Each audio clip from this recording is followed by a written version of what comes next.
Muito bem. Parece que está gravando. Não recebi nenhum feedback não, mas deve estar gravando. Bom, então, pessoal, deixa eu fazer aqui o nosso compartilhamento de tela.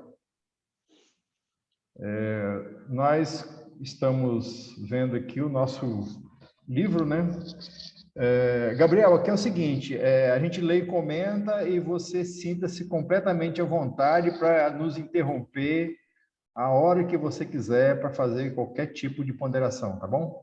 Não precisa nem de pedir licença, não. Abre a voz e a gente para e a gente toca o barco, tá bom? Fica à vontade. Então, pessoal, é o seguinte, hoje nós vamos começar... Vocês conseguem ler aí, ver a telinha e ler direitinho?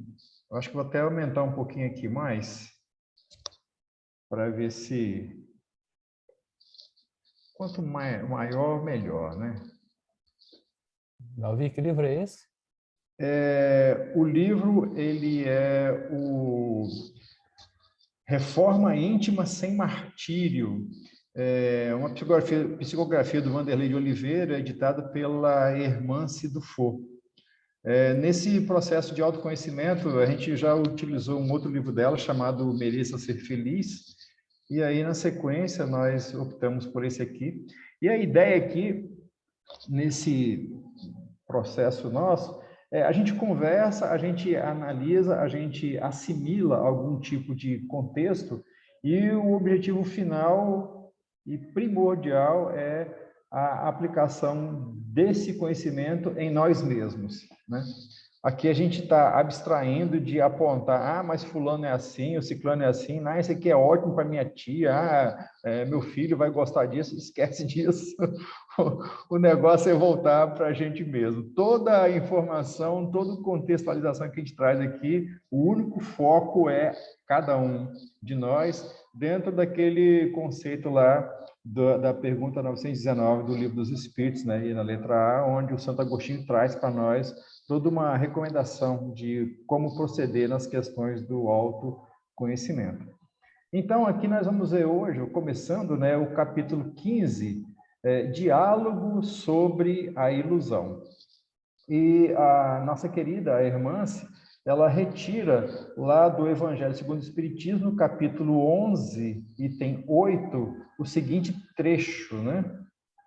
Rainha entre os homens, como rainha julguei que penetrasse no reino dos céus. Que desilusão! Que humilhação quando, em vez de ser recebida aqui qual soberana, vi acima de mim, mas muito acima, homens que eu julgava insignificantes e aos quais desprezava por não terem sangue nobre. Uma Rainha de França, Havre, 1863. Então, nós observamos aqui já de imediato, né, a utilização pela Hermance de um trecho que diz muito sobre a questão da ilusão, né? Essa falsa apreciação que, no caso aí, né, a rainha tinha sobre si mesma e sobre a relação social dela com os seus súditos, né, com os que estavam junto com ela, e a percepção totalmente equivocada de qual seria a sequência espiritual após a morte. Como espíritas, nós já estamos um pouco mais informados sobre esse contexto, mas é sempre importante a gente lembrar, como acredito que vamos ver nesse capítulo, né? Algo de mais ilustrativo, de mais prático, de mais aplicável ao nosso dia a dia sobre a ilusão. Alguém gostaria de fazer algum comentário sobre a ilusão, pessoal?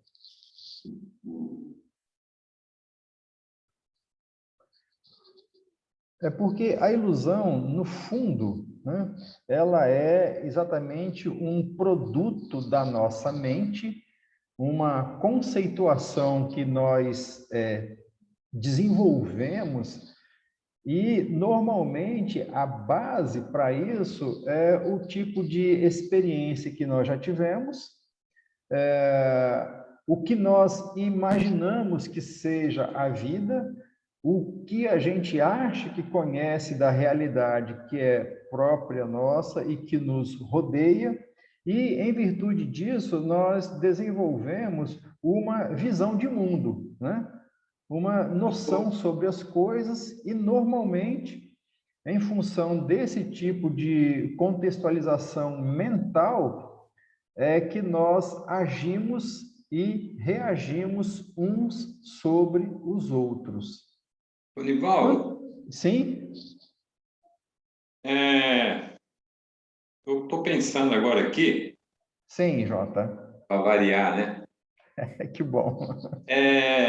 A gente tem estudado que a tristeza faz parte, né? É um sentimento que a gente precisa ter. A raiva também são sentimentos que a gente tem que moderar e aprender a lidar com eles. Mas aí agora veio a dúvida. A ilusão também entraria nessa ideia de que é bom a gente ter uma ilusão? Eu acredito que não, que a ilusão ela só nos atrapalha. Não é que nem a tristeza, que a gente às vezes precisa ter esse sentimento para que a gente se estabilize, para que a gente se equilibre. Agora, ilusão, eu não sei se você tem alguma ideia, se é bom a gente se iludir um pouco. O que é que vocês acham, pessoal? Vamos compartilhar aqui com todo mundo. O que vocês acham? O Jota está falando que será que a ilusão é interessante existir, é importante ter? O que vocês acham? Eu acho que sim. Eu acho que é importante a gente ficar iludido às vezes um pouco, né? Faz a gente viajar.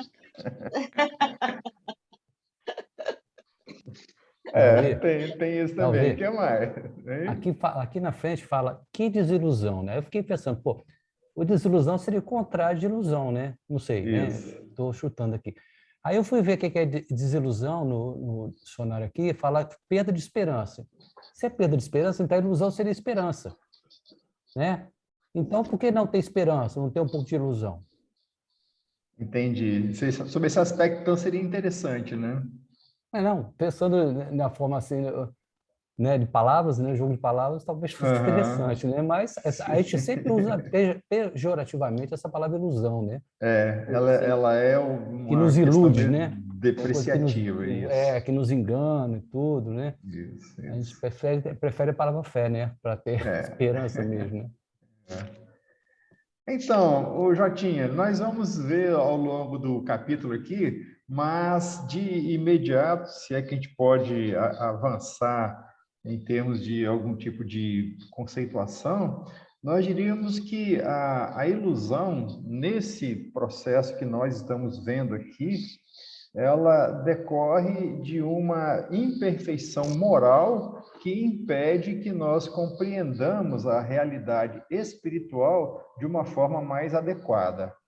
Então, sobre esse aspecto, a ilusão, ela desempenha um papel, se é que posso dizer, se é que podemos, né, afirmar desse jeito, um papel meio frenador, né? Meio um freio nos nossos anseios espirituais mais profundos. Porque se nós permanecermos na ilusão, o tempo passa e o processo de aprimoramento espiritual ele vai acontecer com muito mais demora, não é isso? A desilusão, né? Ou seja, a não ilusão, ela também tem a característica de, enfim, ver a verdade. Não tem aquelas coisas assim, de relações românticas, né? A pessoa fala assim, nossa, mas como eu estava iludido, ou como eu estava iludida, como eu sofro agora que eu me desiludi, né? Entretanto, como é melhor agora que eu vejo a realidade, que não é aquilo que eu imaginava que fosse, né? Então, nesses aspectos, a ilusão ela desempenha um papel assim realmente não muito construtivo na nossa existência. Os orientais, os hindus, né? Eles caracterizam a vida na matéria, essa vida material que nós temos, como Maya. E Maya significa ilusão. Quando a gente começa a adentrar na apreensão da conceituação espírita mais profunda, nós vamos entender que realmente a vida na matéria ela é um mergulho numa nebulosidade que impede a nossa visão espiritual mais clara. Imaginemos que antes de reencarnar, por exemplo, nós possivelmente tínhamos uma série de propostas de melhoria, de atividades enquanto encarnados, mas quando mergulhamos no mundo da matéria, as requisições do dia a dia, a necessidade de sobrevivência, de alimentação, de descanso, as próprias relações familiares inicialmente, né, quando a gente está criança e vai crescendo, depois as relações sociais, elas acabam desempenhando um papel fundamental no nosso contexto. E, em função disso, aquelas propostas espirituais lá anteriores à reencarnação, elas acabam se esvaindo nessa nebulosidade, né, que o mundo material nos traz.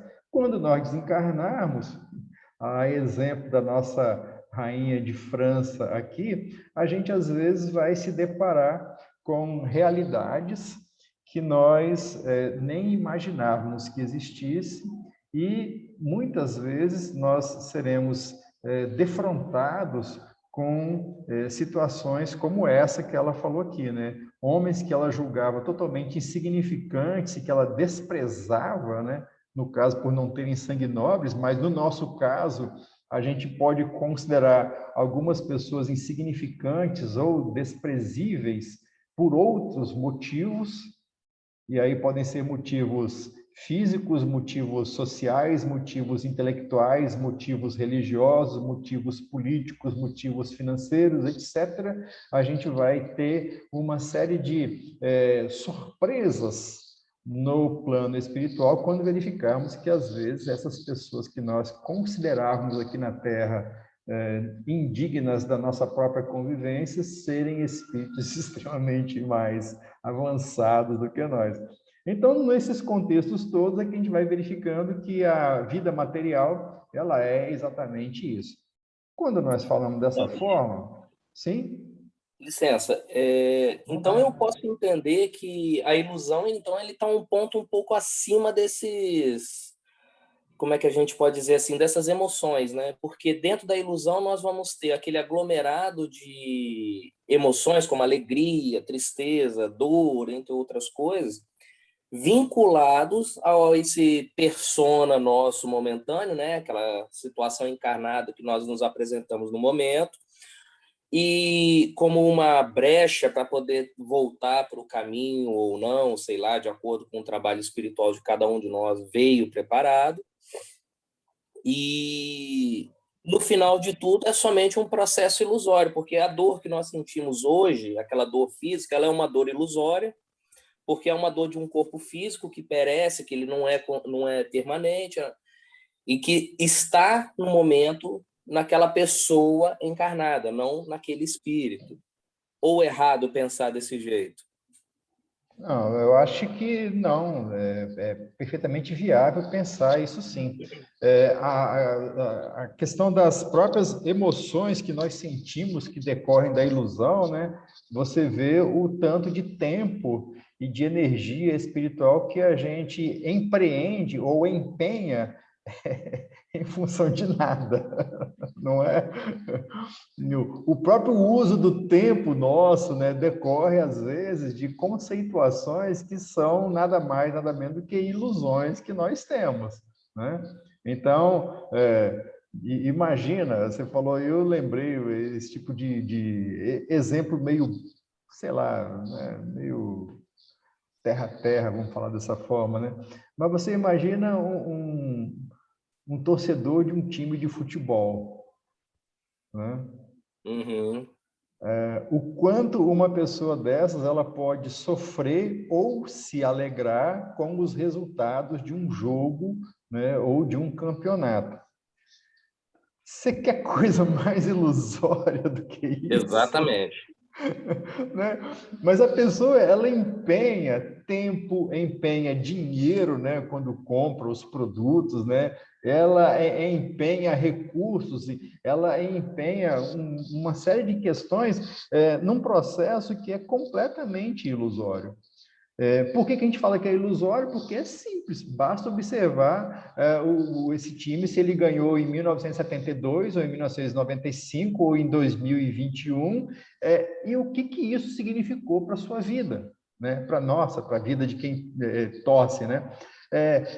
Significou que eu brinquei ou tripudiei com o adversário. Que coisa mais ilusória do que isso? Porque quando a gente Isso por começa a interesse observar... ainda material, né? Exato. Porque, assim, quando a gente começa a ter um pouco de noção espiritual, onde a gente começa a ver quais são os valores verdadeiros, né, que nós temos que buscar, de alguma forma, todo o contexto de aprendizado cristão, evangélico, da prática das virtudes morais, que a gente é convidado, né, diariamente ao exercício delas, e quando a gente vê, eu usei aqui o futebol, mas qualquer outra atividade que nos prenda, que nos encarcere nesse contexto de dualismo, né? Sou eu contra alguém que torce por outra coisa. Aí você coloca futebol, coloca política, coloca religião, você coloca qualquer outro contexto desse, e a gente vai verificar que é um aprisionamento mental, é uma verdadeira ilusão. A criatura, ela acha ou que ela defender um lado ou que ela torcer por um lado, ela está realizando algo de muito produtivo, de muito proveitoso. E aí, voltando à questão inicial que o Jota lembrou e que você também lembrou, né, Bruno? E acho que foi a Sônia ou a Deise que também comentou, mas, na verdade, se a criatura ela se encontra nesse momento espiritual dela, da ilusão, até isso nós temos que respeitar, porque faz parte do aprendizado necessário dela naquele momento, né? Mas a gente sabe que isso não é produtivo. Bom, pode não ser produtivo para mim, mas para essa criatura pode ser, de alguma forma, mesmo na ilusão, ela pode ter algum benefício, né? Então, assim, a questão toda não é simplesmente de imaginar que a ilusão é algo totalmente, assim, desprezível, inútil ou desagradável, ou que é realmente uma coisa maravilhosa, né? Há os contextos de aprendizado para cada situação, para cada criatura, de acordo com o seu próprio estágio espiritual, né? Tudo bem até aí, pessoal? Algum comentário mais? Bom, então vamos... Fala, Jotinha. Cheguei a uma conclusão, então, que nós Fala. vivemos iludidos. Pelo contexto, né? Pelo momento que nós estamos, né? Pela infância espiritual que nós estamos, a gente vive iludido, é uma realidade, não tem jeito. Sim. E se O você... pior, Jotinha, é gostar de ficar de se sentir iludido, né? Pior é isso. Esse que é o problema. Quando você se incomoda, você começa a se transformar, mas quando você gosta, se acomoda, aí é complicado sair desse labirinto aí, né? Eu não sei se eu já comentei com vocês que eu tenho 65 anos, né? Então, a minha meta agora é indo me desprendendo, me preparando para o meu desencarne. Parece brincadeira eu falar isso para vocês. Mas eu tento, dentro da possibilidade, procurar entender, porque aí vem a rainha, vê só o aperto que a rainha passou lá e está passando, né? Então, com todos esses estudos, esses comentários que a gente vem fazendo, eu não sei se eu estou errado, eu acho que não, mas eu estou me preparando para o meu desencarne, porque está mais perto do que nunca. Então, é aquela Depende, né? história. Depende, né? Depende. Se você pensar cronologicamente, sim, mas pode ter gente muito mais nova que você que desencarna antes de você. Eu acho que você está... Eu com você estamos na mesma faixa, a gente está na idade da sabedoria. Não que a gente seja sábio, não. A gente procura adquirir mais sabedoria. Tem uma pontinha de medo aí, hein, Gabriel? Não, pelo contrário. Apesar de eu não estar me preparando para o desencarne, assim, explicitamente falando, eu vou dizer que seja implícito, tá, Jotinha? Ainda, dá para fazer até time de futebol ainda, pelo amor de Deus. Então, eu acho que a gente adquirindo sabedoria e conhecimento, e querendo aprender cada vez mais, as outras coisas são inevitáveis, até porque o desencarne é inevitável, né? Que vem em qualquer momento, né? E quanto mais a gente for adquirir sabedoria e conhecimento, ele vai vir e a gente vai conseguir fazer essa passagem com mais tranquilidade. Esse tipo de pensamento não tem que ser feito só porque está com 60, 70, ou algo assim, não. Tem que ser feito de novo, na verdade. Não, verdade. Porque ele vai caracterizar, para cada um de nós, o crescimento espiritual que nós temos e aquela forma de desgrudar tanto da parte material. Que o nosso maior impacto é esse. Às vezes uma pessoa desencarna com 30 anos e não está preparado. E está ali agarrado, fica ali preso, sofre pra caramba, ainda do outro lado, porque não quer desvencilhar daquela situação, mas ao mesmo tempo não consegue mais conviver, porque não faz parte mais da realidade dele. Então, assim, a questão da própria encarnação, de uma determinada forma, você pode ver também como uma ilusão para você poder crescer. Assim, é falso? Não, não é que seja falsa a ilusão. A ilusão é uma experiência que você vivencia em determinado momento, de determinada intensidade, que ele vai trazer para você experiências e assim vai impulsionam sua caminhada. Mas a questão de você começar a ter aquele pensamento assim, eu vou começar a pensar assim a partir de agora, porque no meu futuro eu quero estar mais tranquilo para fazer uma caminhada assim, assado. Quanto antes você pensa isso, ele pode, de repente, estar caracterizando a sua maturidade até espiritual em relação ao apego da matéria. É verdade, é isso mesmo. E como tudo isso é um grande aprendizado individual, não é? Cada um de nós vai trilhando o seu caminho da forma como, né, vai se entendendo. Até atingirmos aquele cume, vou falar dessa forma, luminoso, que o mestre nos recomenda quando ele fala: conhecereis a verdade, e a verdade vos libertará, né? Então, a ilusão ainda pode ser todo esse contexto no qual nós estamos imersos e que, aos poucos, a gente vai, né, superando passo a passo cada um deles. Então, vamos lá. De início aqui, o que são as ilusões? Depois de tudo que nós conversamos, né, vamos ver aqui o que a nossa irmã se define para nós sobre ilusão. O que são as ilusões? Definamos ilusão como sendo aquilo que pensamos, mas que não corresponde à realidade. Então, é exatamente essa a abordagem conceitual, né? Ilusão é aquilo que a gente pensa, mas que não corresponde à realidade. São percepções que nos distanciam da verdade. Curiosamente, né, aquilo que nós acabamos de falar. Então, tudo aquilo que nos distancia da verdade é uma ilusão, e aquilo que não corresponde à realidade é uma ilusão. Então, a realidade e a verdade, nesse contexto, elas têm similaridade de significado em relação à ilusão.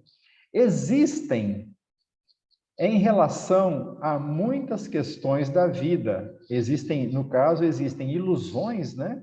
Em relação a muitas questões da vida, tais como metas, Às vezes, a meta que a gente quer alcançar é uma grande ilusão, né? Em relação à cultura, em relação ao comportamento, em relação a pessoas, em relação a fatos. Então, normalmente, nós pensamos sobre algumas coisas em termos de pessoas, pensamos em relação aos fatos, né? Pensamos em relação ao comportamento, que não tem nenhum tipo de suporte na realidade e que não tem nenhum tipo de correlação com algo que seja minimamente verdadeiro. Então, isso são ilusões, né, que nós temos em relação àquilo que é externo, né, a todos nós. A pior das ilusões é a que temos em relação a nós mesmos. A autoilusão. E aí, só para exemplificar essa questão da autoilusão, era a situação da nossa rainha aqui, lá na França. Ela tinha uma ilusão sobre o que ela era, uma ilusão sobre si mesma. Essa é a pior das ilusões, porque ela vai acabar vindo à tona em algum momento, né? Mesmo que essas ilusões sobre as outras questões aqui, elas sejam irrelevantes em muitos casos, mas a autoilusão, ela é extremamente desafiadora. Nivaldo, Fala, Jota. o que ela estaria dizendo sobre a distância da verdade? Que verdade seria essa? A verdade espiritual? Pois é, Jota. A verdade aqui, para nós, pelo que eu pude perceber do que ela fala, é a realidade. A realidade é a própria verdade, né?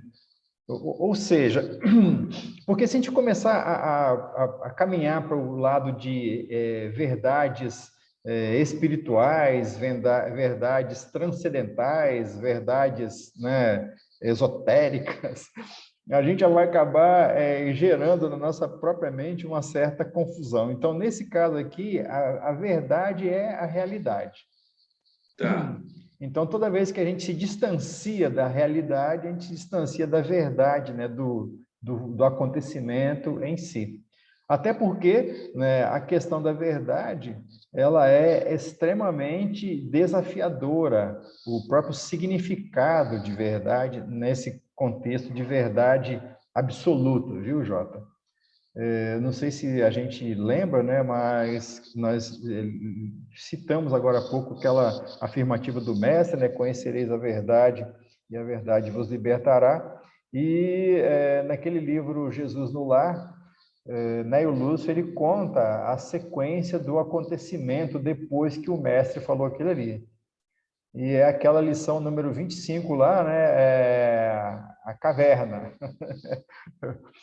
Porque no culto no lar... da verdade. A visita da verdade. No culto no lar na casa de Pedro, né, Jesus, ele tinha acabado de afirmar, aí acho que é o próprio Pedro fala para ele, mestre, o que é a verdade? Essa é a grande pergunta, né? O que é a verdade? Aí, a resposta do mestre, ela é um pouco ilustrativa com relação à própria questão da ilusão, quer ver só? O mestre fala assim, a verdade total é a luz total. O homem, entretanto, está longe de alcançar esse tipo de entendimento, né? Então, imagina que o sol é um símbolo material de algo como seja a verdade, a luz. Você encara o sol? Não encara. Se você encarar o sol durante 1 minuto, 2 minutos, é pouquinho, você não suporta. E aí, o Néio Lúcio fala que Pedro e os apóstolos, e quem estava ali, né, acompanhando, não entenderam nada do que o mestre havia dito. E aí ele conta, então, a história do homem na caverna, né? Que é muito significativa a ilustração com relação à própria questão da ilusão. Era um homem que vivia numa escuridão completa, E nessa escuridão toda, ele reclamava o tempo todo. Eu vou contar aqui brevemente a história, tá, pessoal? Só para a gente até fixar um pouco essa questão da ilusão e dessa verdade, né? Dessa realidade espiritual. E aí, ele reclamava o tempo todo que ele queria sair dali, daquela escuridão, ele queria ver a luz, ele queria estar em contato com a luz, e revoltado. Aí, condoído da sua situação, o pai manda a fé para conversar com aquele homem, e a fé chega, conversa, explica para ele as questões relativas à confiança, né? A permanência na sua própria condição, mas, né, tendo aquela força interior de que tudo fosse melhorar. E aí a fé acalma o homem, a fé se vai, e daí a pouco ele volta à reclamação, e na sequência dos acontecimentos, o pai manda a esperança e depois manda a caridade. Só que a cada vez que vem uma dessas emissárias divinas, o homem ele se acalma momentaneamente e depois volta à revolta. E aí, por fim, depois que o homem não consegue se converter ou se melhorar nem com a caridade, aí o pai manda a verdade. A verdade comparece na forma de luz. E esse homem, até então, ele se sentia o melhor dos seres humanos, apto, capaz, e ele não entendia por que ele estava naquela situação. E ele sentia assim, um meio pútrido, né? Aquele mau cheiro, aquela coisa toda. E quando a verdade surge na forma de luz, ela ilumina o ambiente. E o homem vê que o grande causador de toda aquela putrefação, de todo aquele horrível estado que existia, era ele mesmo, o causador.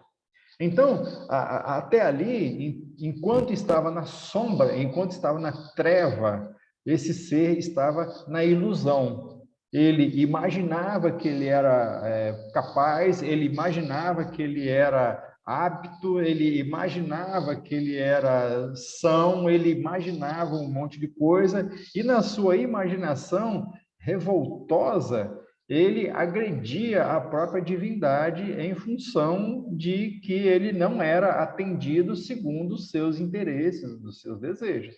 Uma vez que chega a luz, a verdade na forma de luz, e aí, Jota e amigos, ele começa a ver a realidade. E essa realidade é essa verdade iluminando o ambiente espiritual da criatura. Aí a verdade o convida para que ele possa sair daquela situação. E a verdade aponta para ele o caminho que ele tinha que trilhar naquela caverna, naquele labirinto de cavernas, a gente pode imaginar dessa forma, para sair dali e encontrar a luz definitiva. Só que o que aconteceu? O homem, revoltado por ter sido exposto à verdade e, pela primeira vez, ter se desiludido, revoltado mais uma vez, ele procura um lugar mais fundo ainda e mais escuro ainda na caverna, onde pudesse continuar com as suas manifestações. Aí o mestre acaba de contar essa situação e, voltando aos apóstolos, ele fala assim também é o ser humano, nosso irmão. E aí podemos dizer, somos todos nós, né? Quando visitados pela fé, pela esperança, pela caridade, titubeamos, né, incertos com relação a vamos adiante na prática do aprendizado, vamos adiante na nossa melhora íntima, vamos adiante, vamos e não vamos, né? E quando chega a luz da verdade, o autoconhecimento é a luz da verdade, nesse caso, Jota e amigos, aí a gente começa a ver de que material nós somos feitos de verdade. E a partir daí é que está colocada para nós a grande questão. Vamos seguir a luz e vamos sair da caverna ou vamos, mais uma vez, negar a realidade que nós mesmos vivemos e vamos continuar nos iludindo cada vez mais? Então, Jota, aqui nesse caso, essa realidade e essa verdade são essas questões de percepção de si mesmos, né, dentro desse contexto espiritual de entendimento mais profundo, né? Então, aí, como ela falou, né, a pior das situações é a autoilusão. E pelo que a gente está observando aqui, a Hermance, nesse capítulo, ela faz uma pergunta e aí traz uma resposta. E aí ela pergunta, na sequência, né, qual a causa das ilusões? O que faz com que nós nos iludamos ou nos sintamos bem dentro desse contexto? E ela mesma responde: as ilusões decorrem das nossas limitações em perceber a natureza dos sentimentos que criam ou determinam nossos raciocínios. Agora aqui, nessa frase, a Hermance, ela foi fundo, ela aprofundou o conceito. Olha só, as ilusões decorrem das nossas limitações. Significa, de acordo com a nossa condição espiritual, nós poderemos ser mais iludidos ou menos iludidos. Porque a limitação que nós temos, ela decorre exatamente do patamar de desenvolvimento mental, espiritual em que nós nos encontramos. Daí, então, as variedades, né, de limitações nossas que criam a ilusão. Mas,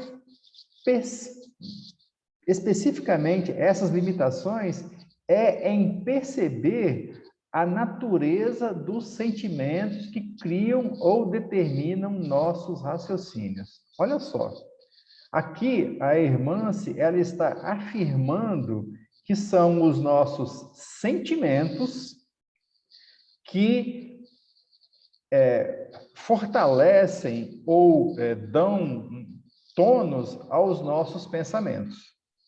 Está claro isso? A natureza dos sentimentos que criam ou determinam nossos raciocínios. Então, o que acontece? Como nós temos dificuldade de perceber a natureza dos nossos sentimentos por causa das nossas limitações, nós corremos o risco de que os nossos raciocínios sejam errôneos, sejam completamente inadequados, por causa dos sentimentos que nós carregamos. E ela continua: na matriz das ilusões encontramos carências, desejos, culpas, traumas, frustrações e todo um conjunto de inclinações e tendências que formam o subjetivo campo das emoções humanas. Então, o que a Hermance fez aqui? Ela listou alguns dos sentimentos que determinam os nossos raciocínios. Então, se nós temos carências de alguma coisa, se nós temos desejos, se nós temos culpas, essas matrizes aqui de sentimentos determinam nossos raciocínios. Uma mente culpada, ela tem algum tipo de raciocínio lógico, perfeito e superior? Não, ela é culpada. A sua limitação, ela faz com que o seu próprio sentimento, mantido nessa condição, acabe gerando essa distorção de observar a realidade como ela verdadeiramente é. Então, veja bem, traumas, frustrações, então tudo isso são conquistas não, né? São a nossa realidade espiritual, que determinam os nossos raciocínios e daí as nossas ilusões ou as nossas dificuldades de que esses nossos raciocínios eles sejam corretos ou adequados. E ela fala ainda, né? E todo um conjunto de inclinações e tendências que formam o subjetivo campo das emoções humanas. Então, quando ela está falando de inclinações e tendências, né, são exatamente essas energias íntimas que faz com que nós tomemos atitudes ou que tenhamos comportamentos ou que tenhamos algum tipo de preferências que estão, às vezes, extremamente distanciadas da realidade espiritual mais equilibrada ou mais justa.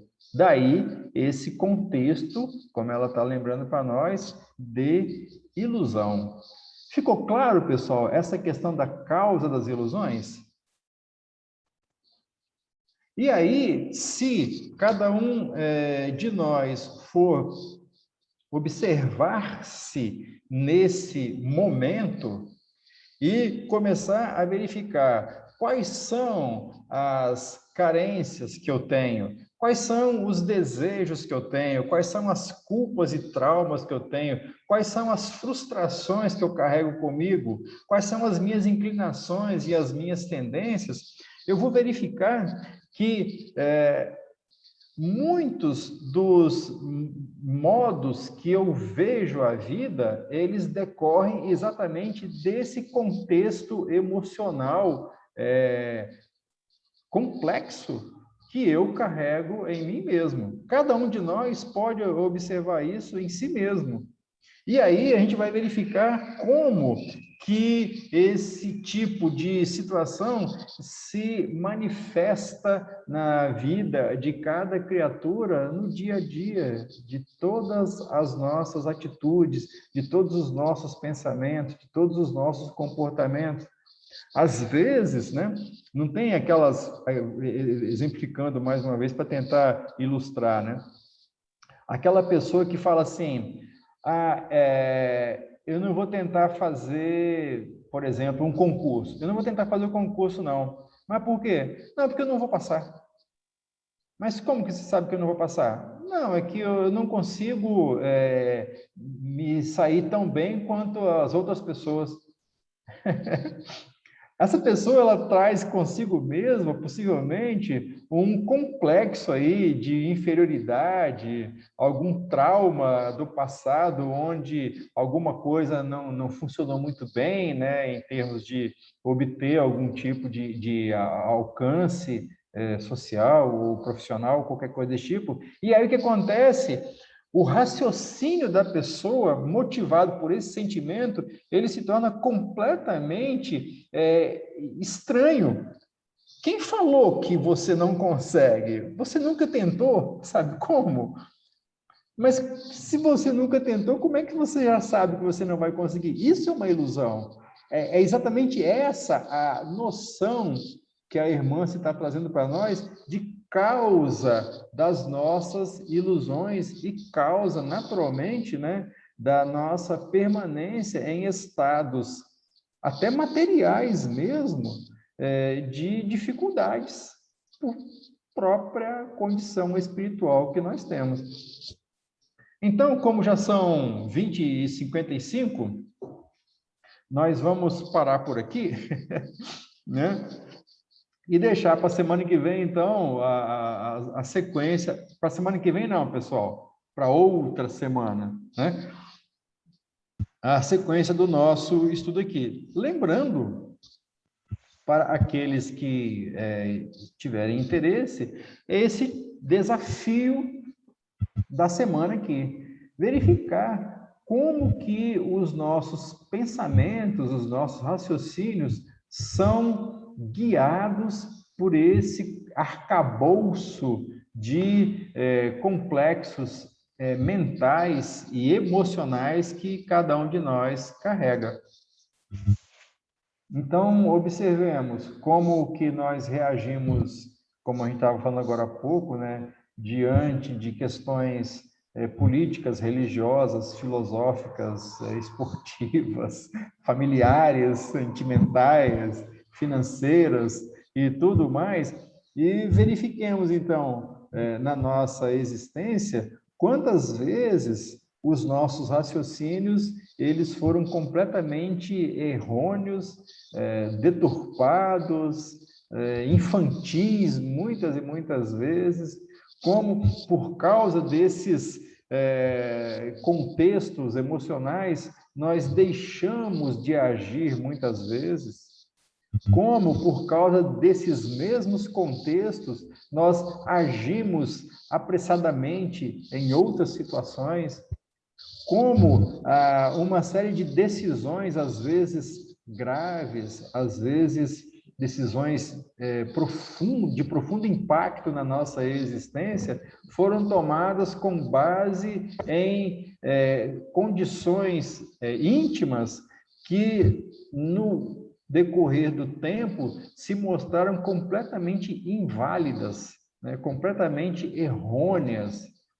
E aí as formas de a gente observar isso muitas vezes é o impacto que essas nossas decisões ou não decisões ou indecisões, o impacto que causaram nas pessoas ao nosso redor, por exemplo, em nós mesmos.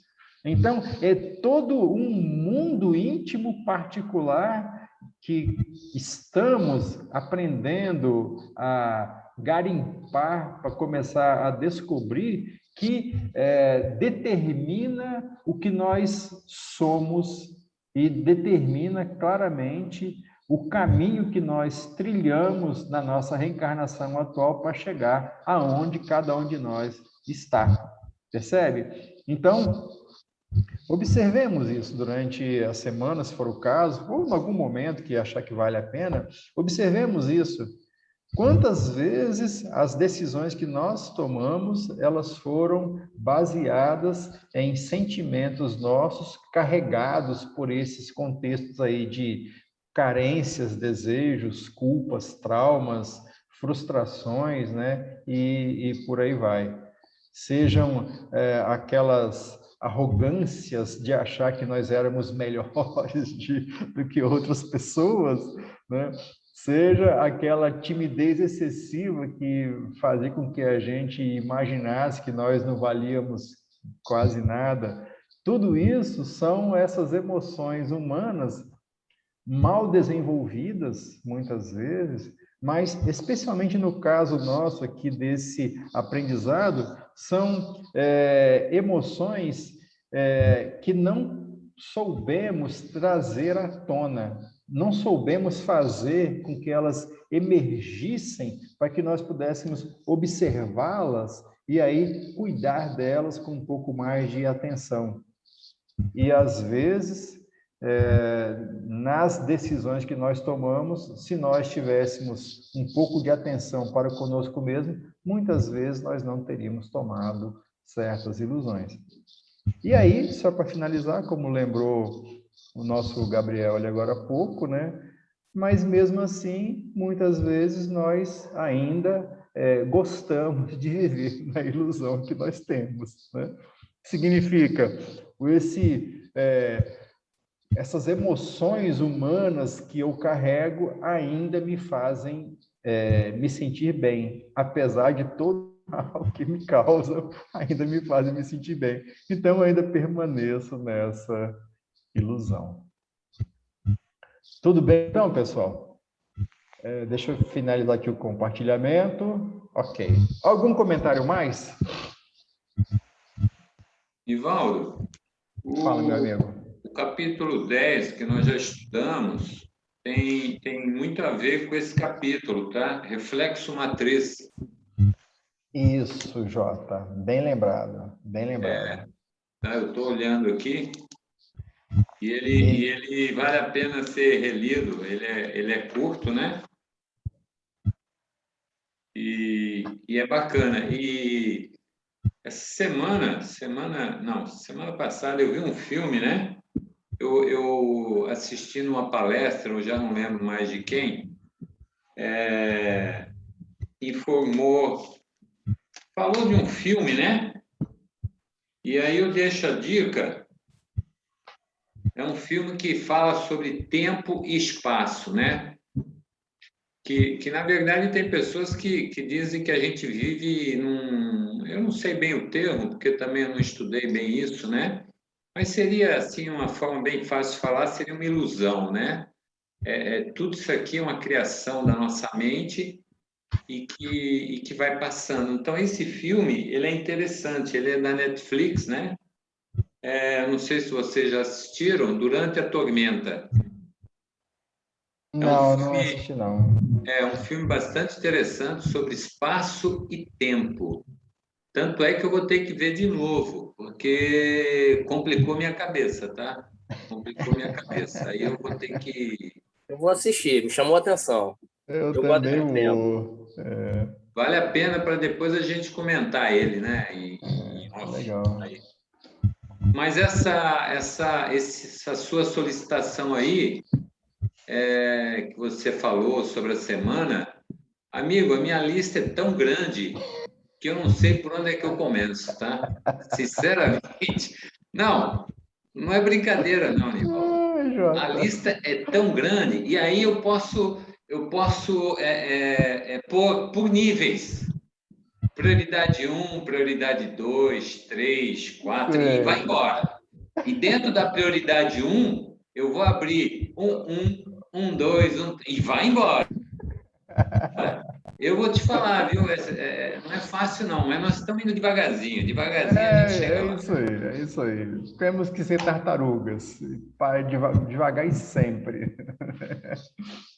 Muito bem, então, pessoal. Eu agradeço demais aí a participação de vocês, né? O carinho, da atenção e tudo mais. E só para lembrar que na semana que vem nós não teremos o nosso estudo, né? Na semana que vem vai ter a Semana de Estudos Espíritas da Casa Espírita Cristã. Então, todos os eventos de estudos nossos à noite, que coincidam com o horário da Semana Espírita, nós definimos que não serão realizados. Então, quem puder e quiser participar da Semana de Estudos Espíritas está convidado. A gente já colocou lá o link, né, e o convite naquele grupo da divulgação da Casa Espírita lá nosso, de mensagens, e será um prazer para nós. Então, assim, ficamos para daqui a 15 dias a gente voltar a se encontrar para continuar o estudo, né? Quem é que poderia fazer a nossa prece de encerramento, então, pessoal?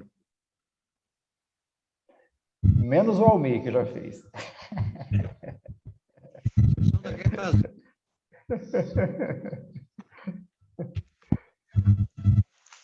Vamos lá, Dalvi. Vamos lá, então. Agradecer é muito bom. Mestre Jesus, nós agradecemos nesse momento por esses minutos de aprendizado no bem. Que possamos, a cada dia, assimilar com mais clareza tudo que for ensinado, tudo de bom que for passado para cada um de nós. Que possamos continuar firmes e confiantes nesse caminho evolutivo. Envolva todos, Senhor, em bênçãos de muita paz. Que assim seja. Que assim seja. Obrigado, Conceição. Boa noite, então, pessoal. Fiquem com Que Deus. assim seja. Boa noite, beijo no coração de todos. Obrigada. Boa noite, Sônia. Boa noite, noite. Deise. Boa noite, Gabriel. Fiquem com Deus. Boa noite, Jotinha. Até semana que vem nos estudos da Casa Espírita.